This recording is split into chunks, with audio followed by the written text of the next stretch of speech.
Et l'avenir, du coup, c'est Xavier Garbajosa qui va nous rejoindre à partir du 1er juillet prochain. Pourquoi Xavier Garbajosa? Je pense que on est tombé finalement assez rapidement d'accord. C'était pour moi l'option la plus réussie parce que c'est lui. Je pense que c'est même la seule que j'ai vraiment poussée en externe. On a eu beaucoup de candidatures et c'est flatteur et merci pour tous ceux qui se sont intéressés au rugby.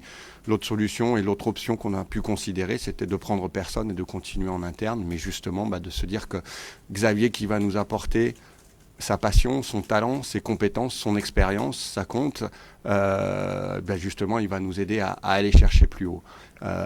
Pourquoi c'est lui justement aussi, c'est que je pense qu'il a une philosophie de jeu qui est très proche de l'ADN du Loup Rugby. Donc ça, évidemment que c'est un gage de compréhension et de volonté commune de développer. Et puis, dans le discours qu'il a eu, évidemment que je vois bien ce qu'il a fait par le passé dans le discours qu'il a eu. Je pense qu'il s'est servi de ses expériences, notamment celle de Montpellier, pour apprendre, et en me disant qu'il avait très bien compris ce qui marchait au Loup Rugby et que justement son premier job, ça serait de capitaliser sur ce qui se fait bien au Loup Rugby. Donc bien sûr qu'il sera là pour améliorer ce qui peut l'être et puis il sera là aussi pour persévérer et pour continuer à entretenir la continuité dans ce qui se fait bien. Et pour ça évidemment qu'il sera aidé par tout notre staff, par tous nos joueurs qui seront évidemment des gages à la fois d'adaptation, de continuité et de pérennité. Il sera manager sportif. On a Kenny qui est plus qu'un entraîneur des arrières, qui est un entraîneur principal. On a Julien Poricelli qui s'occupera des avants et de la touche bien sûr. Et puis David Atoub qui est là pour la mêlée. Il y a des a priori positifs de tous les côtés qui devront évidemment être confirmés par les échanges et par les expériences qui vont se créer en commun. Mais donc Xavier arrive en tant que manager sportif pour le Loup Rugby et pour les 3 saisons qui viennent. Ce qui m'a beaucoup plu dans son discours, c'est qu'il compte bien capitaliser sur ce qui se fait bien au Loup Rugby. Évidemment, s'il vient, c'est pas pour faire du Pierre Mignoni, c'est pour faire du Xavier Garbajosa et nous amener justement tout ce qu'il sait bien faire et tout ce qui va nous aider à viser plus haut. Par contre, il a bien conscience de la qualité qu'il y a dans ce staff, dans cet effectif. Je pense qu'évidemment, ça a été un de ses critères de choix aussi, et ça a été dans le mien justement qu'il soit là aussi pour capitaliser sur ce qui existe chez nous.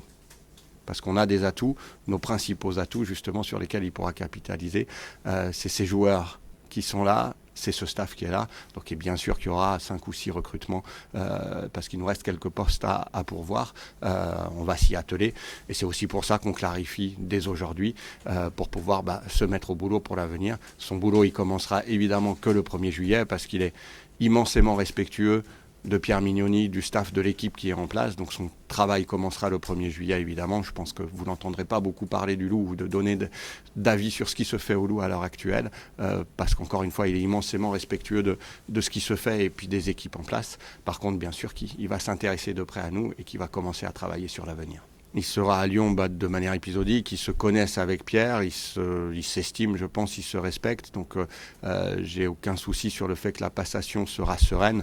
Pierre m'a évidemment assuré qu'il mettrait tout en œuvre pour bien finir et pour gagner, et puis pour bien préparer la suite, parce qu'il est conscient que son héritage sera là-dessus. Ils se connaissent avec Xavier, ils s'apprécient, donc bien sûr qu'il y a non seulement un pacte de non-agression, quoi que fasse Pierre, je ne sais pas s'il vous l'a dit, il ne m'a pas dit ce qu'il allait faire, je ne lui ai pas demandé, je ne suis même pas sûr qu'il le sache, quoi que ce soit, on a évidemment un pacte non seulement de non-agression pour l'avenir, mais de facilitation de la transition avec Xavier, et puis surtout une envie de bien finir avant ça.